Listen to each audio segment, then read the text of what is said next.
The short man Del Na suddenly launched an aggressive attack on Phoenix Inujin in the tavern, chilling the atmosphere and causing some patrons to sneak out fearing violence. Del Na demanded to know what Phoenix Inujin meant by saying, "I'm fucking funny," his eyes sharp and bloodthirsty. Phoenix Inujin remained calm and repeated the phrase, prompting Del Na to laugh and reveal it was a trick, with nearby pirates joining in laughter and admitting they lost 2 machine guns to Del Na in a bet. Phoenix Inujin saw through their childish antics, knowing his own villainy surpassed theirs.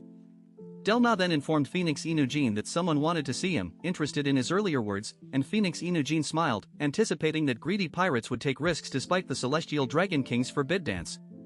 He followed 4 pirate officers in a car, driving around Celestial Dragon Island to a huge ironclad warship, the flagship of 4th Division Captain Canute. Canute, a skinny, brown-skinned pirate with a hooked nose, questioned Phoenix Inujin about the Jiangnan region's weakness, and Phoenix Inujin explained that while a direct assault on Blizzard City would fail, Eclipse Moon could harass and weaken them due to their vast, under-defended territory. He proposed cooperation, claiming the Celestial Dragon pirates could plunder extensively with Eclipse Moon's help to bypass naval defenses, leveraging Takeuchi Mayumi's abilities. Canute, intrigued but wary, agreed to cooperate but pressed a cold pistol to Phoenix Inujin's forehead, threatening to kill him if he tried anything funny, to which Phoenix Inujin calmly affirmed their partnership.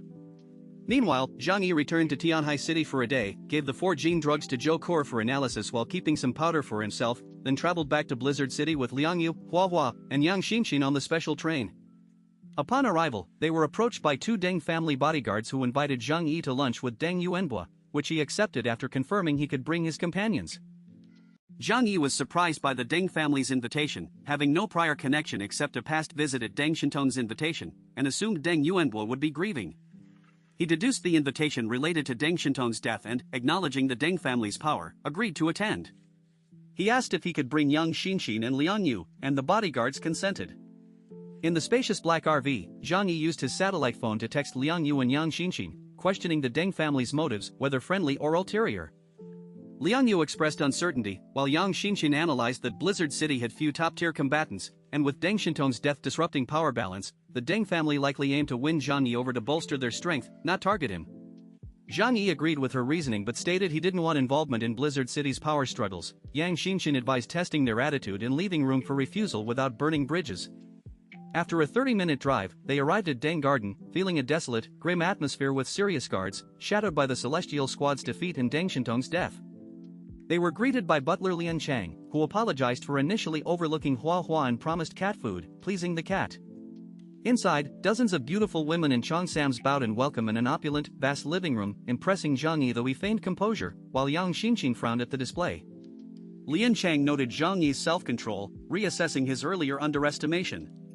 They proceeded through a magnificent corridor to a red-decorated, festive dining area, where Deng Yuanbua, in a red tang suit, welcomed them warmly, and Zhang Yi, Yang Xinxin, and Liang Yu greeted him politely. Deng Yuanbua warmly welcomed Zhang Yi and his companions, inviting them to sit and suggesting Zhang Yi call him Uncle Deng due to his acquaintance with Deng Shintong. Zhang Yi complied, and Deng Yuanbua presented a silver box as a gift, promising later gifts for Yang Xinxin and Liang Yu. Zhang Yi, wary of unsolicited kindness, asked about the contents, and Deng Yuanbua explained it was Compound X, a Deng family exclusive product that could rapidly enhance a superhuman's strength, saving half a year of effort. He contrasted it with the primitive method of absorbing essence, emphasizing human use of tools, and noted Blizzard City's elite superhumans benefited from such resources, preventing talented individuals from dying before awakening. Zhang Yi, skeptical due to his strength bottleneck, inquired about effectiveness, and Deng Yuanbua cited Deng Shintong's growth as proof. Zhang Yi hesitated, concerned about side effects or control, but Deng Yuanbua assured him it worked like the shared absorption ability, scientifically extracting and enhancing source absorption, and insisted on the gift, stating he rarely gives and expects no refusal. Zhang Yi eventually accepted, storing the box in his alternate dimension. Deng Yuanbua then directed them to eat a lavish meal prepared by Deng Garden's cooks, though Zhang Yi noticed the ingredients weren't fresh. After eating, with no conversation during the meal per Deng Yuanbua's principles, they moved to a study where Deng Yuanbua got straight to the point, asking why Zhang Yi refused to be captain of the Heavenly Dog Squad as offered by Zhu Zhang. Deng Yuanbua questioned Zhang Yi's refusal of the Heavenly Dog Squad captaincy, framing it as acting on Zhu Zhang's behalf, but Zhang Yi explained he valued freedom and flexibility, disliking control, and preferred Tianhai City's looser oversight. Deng Yuanbua remarked on younger generation's lack of ambition but then proposed Zhang Yi become a temporary team leader, implying it wouldn't waste his talent. He offered an irresistible condition: the Deng Group's 50 years of research on superhuman abilities, which could help Zhang Yi and his companions improve strength, develop potential, and receive top training, addressing the growing strength gap in his team. Zhang Yi remained cautious, asking why Deng Yuanbo would help without wanting him as a henchman, and Deng Yuanbo laughed, acknowledging Zhang Yi's independence. When pressed on benefits, Deng Yuanbo grew solemn, revealing his purpose was to avenge his nephew Deng Shintong, believing Eclipse Moon was a tool and the real culprit was within Blizzard City. He described Deng Shintong's giftedness and bright future, cut short by jealousy, and suspected someone used Eclipse Moon to kill him, with the prime suspect being whoever benefited most from his death. Zhang Yi, sensing complexity and danger, expressed reluctance to get involved in power struggles, fearing peril for himself and his companions, especially if Xu Zhang was involved, feeling unequipped to challenge such forces.